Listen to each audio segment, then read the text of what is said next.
The charge is that Disney allowed access to its app to advertising networks, and that these advertisers are able to track not just what someone does inside the app, but also what they do on those machines after they leave. So it's, what websites they go to, how long they spend, search terms that they enter, clicks that they make, and all that data can be collected and used to target ads at them.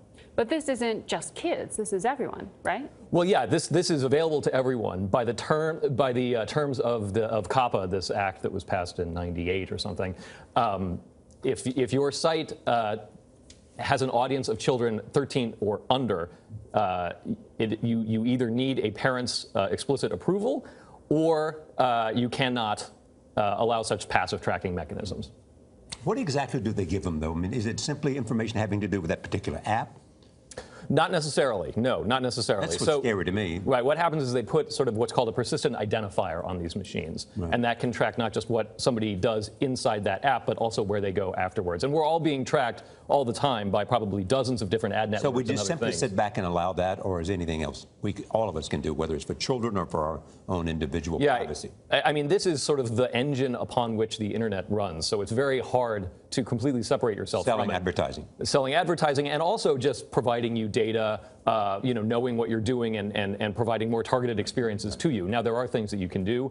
There are apps like, or services like Ghostery, which allow you to look up and see who is tracking you at any time, give you a whole list of all the different ad networks that are tracking you, and you can opt out of these things.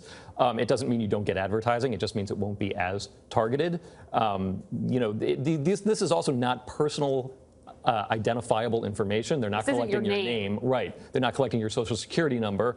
What they do is they sort of aggregate all this data, and generally they say, all right, well, there are sort of 10 different types of profiles, and we'll figure out which category you belong in, and that's going to determine which ads we send you. So it's not like they're tracking where you go because they know that you, Charlie Rose, are going to Disneyland tomorrow. It's that they want a more trying to hide that. Yeah. It's that they want to plan. Right. It's that they have a more general sense of what kind of category of person you are, and therefore tailor that experience to you.